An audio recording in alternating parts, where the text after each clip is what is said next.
What's good, Kaijudo fans? It's RiceTube here, and today I'm going to be talking about one of the new cards that's being previewed out of Quest for the Gauntlet. So let's get right into it, okay? What is this preview card from Quest for the Gauntlet that I'm just kind of up in arms about? It is this guy, Exalarc, the Grand Metachron. Okay, so I'm pretty sure this thing is from Cybertron, and if it's not, I'm going to be extremely disappointed. So basically what we have here, it's a 4-drop water creature with 3000 power, and it's an Aquan, which may or may not be relevant depending on what you plan on doing. And it's got a really interesting effect, which I'm going to have to read verbatim off my cell phone. Whenever this creature attacks, you may return one of your other creatures from the battle zone to your hand. If you do, reveal a number of cards from the top of your deck equal to that creature's level. Choose a spell from among the revealed cards whose level is less than or equal to the creature's level and put the rest on the bottom of your deck in any order. Then cast that spell for free. Now, people have been talking about this card all day because it was previewed today on the Kaijudo dojo. And people have just been like, this card's really crappy. I'm the only person who thinks it's sort of kind of good. A little bit. I mean, I'll be honest.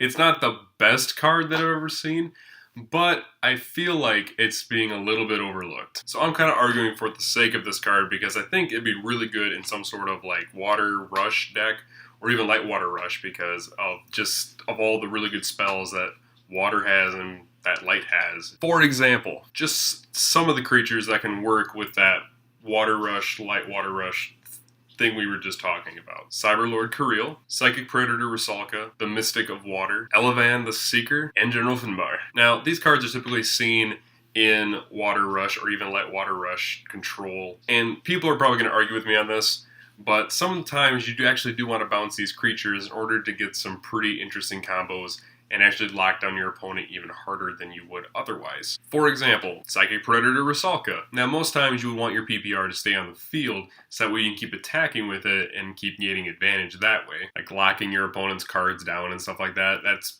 definitely what PPR is very, very good for. But what if you don't need to lock down PPR anymore? What if you put it back in your hand, search out a spell that can potentially win you the game, and then if you're in a tight spot, just summon PPR again and lock their creatures down and go right back to where you were before. Maybe that's something Exalarc can bring to the game. Maybe not to every deck that runs water, maybe not to every variation of Kaijudo deck that's out there, but I can definitely see this card being used in Rush or Light Water Rush like I've told you before. Another card we have to keep in mind is Cyberlord Kirill, who, in my opinion, is going to be really, really plausible once Gauntlet actually lands. Why, you ask? Shield Blast creatures. Being able to manipulate your shields and be able to search out spells from your deck in order to use them is very, very powerful. With the dawn of Shield Blast creatures coming into the game finally, we're seeing a lot of creatures come into our hand. If we were to put them into the shields, we could use our shields as a second draw pool. The same thing goes for the Mystic of Water. If you were to bounce the Mystic of Water after playing it on turn 5, you could then search out a spell next turn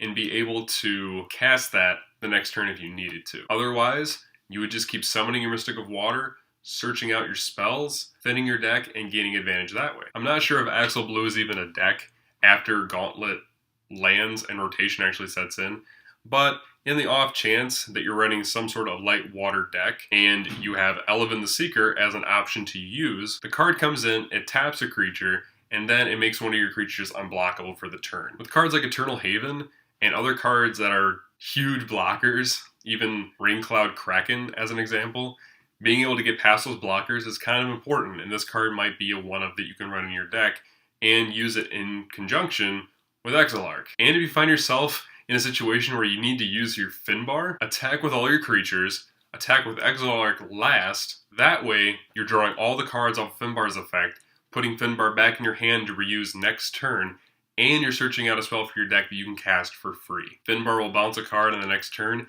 and you'll be right back in the same situation. Not so bad anymore, is it? But now you're probably saying, well, RiceTube, what kind of spells are we going to use with Exalarc? Because, I mean, there's not that many really great spells anymore. They all got rotated out, right? Wrong. So if you're running Light Water, Rush, Control, Axel Blue, whatever you want to call it, you have a lot of different cards that you can use, including Piercing Judgment, Containment Field, Restrain, Sawtooth Cyclone, and a bunch of other things you might be able to run once Gauntlet actually lands and there's more spells and other cards that you can possibly use in that pool. Other cards might include Zone Defense to make all your creatures blockers, and Veil Slip if you happen to get right into it. Veil Slip in particular has gained a lot of interest from people because you could throw Magaria into the battle zone with it and use its effect, etc., and just go right back to your hand. Same basic kind of idea.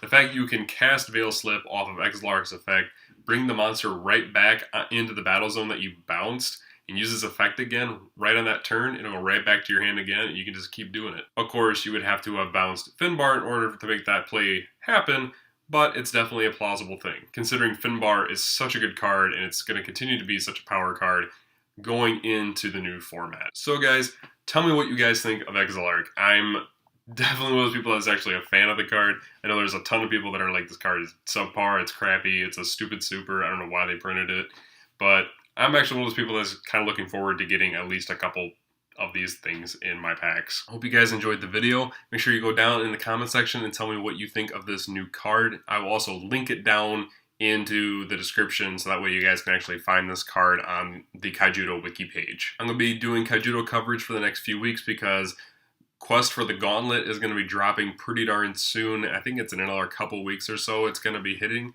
and that whole thing is going to just change the game. It's going to introduce rotations. It's going to introduce 14 card packs with drafting that is going to be heavily pushed from what I can tell.